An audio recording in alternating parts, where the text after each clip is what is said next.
Hi guys. Um, I just looked over my labour and delivery story part one, and I noticed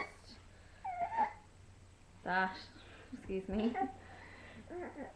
that it got cut off at the end.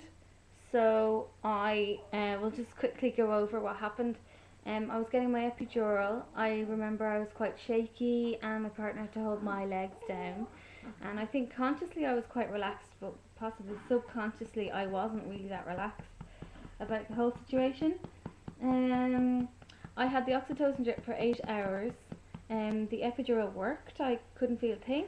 Um, and after 8 hours of further induction by oxytocin, I progressed to only 3 centimeters. So we decided that we would have the section.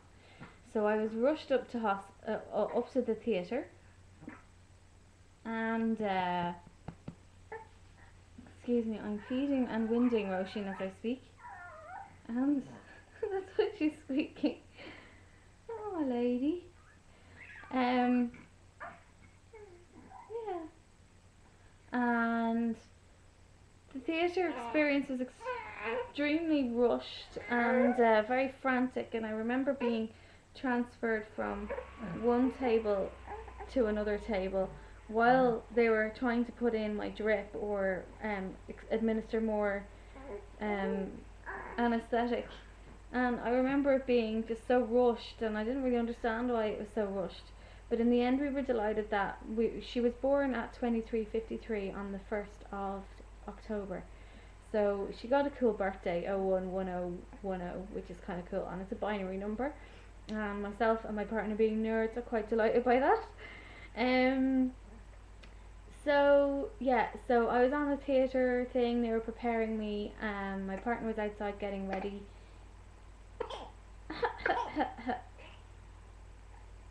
Excuse me, excuse me. Hey lady, you alright? Then he came in, and he was told he couldn't look below my chest down. So he was told, no, no, no, keep looking this way, which was kind of a bit strange. I suppose I didn't want to deal with a fainting partner as well as a woman about to give birth. So I had the cesarean, and they did the section. They lifted her out of me. I couldn't see her. My partner could see her, and they lifted her over the screen, but not high enough for me to see because I was so little. I was so far up against the screen, if you know what I mean. So all I could see was her little hands, and she had a huge set of lungs on her, big cry, and her APGAR score was 9. And the first thing, I didn't really see her properly, so the first time I actually saw her was when she was being weighed, and I remember commenting on her lips. This is her, the sound of her feeding. What's wrong with you? What's wrong with you? Yeah, lady. Yeah, lady. APGAR score was 9. Oh yeah, when I first saw her, the first comment I made was, look at her lips, because they were the most beautiful lips. And also I said, oh, that looks like it's a baby. So I wasn't very emotional at the time. I do remember crying when I heard her cry, because that was quite cool. And are you ready for more? You ready for a bit more? Yeah.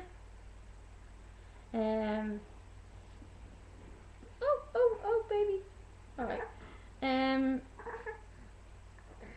So then they wrapped her up in a blanket, and then I got given her face. Literally, her face was held in front of me to kiss, and I was told to kiss the baby. And I wasn't like a natural thing. It just made me. I just went, okay, do as you're told. Kiss the baby, and then they gave her to Niall, my partner, and he held her and chatted away to her like it was and as normal as anything. He was so natural with her, it was amazing, and I just lay there listening and watching. I didn't really contribute to any conversation with her.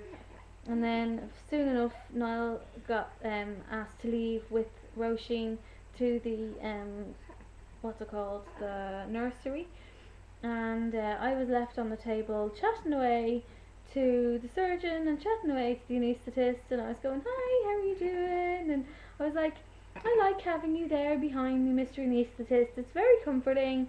And then I was talking to the surgeons, the two girls, and I was saying, how's it going down there, girls? How does my ovaries look? And they were all telling me that I looked fine, and I was asking if I could see the placenta, and they said, oh, it's already gone, we didn't know you wanted to see it.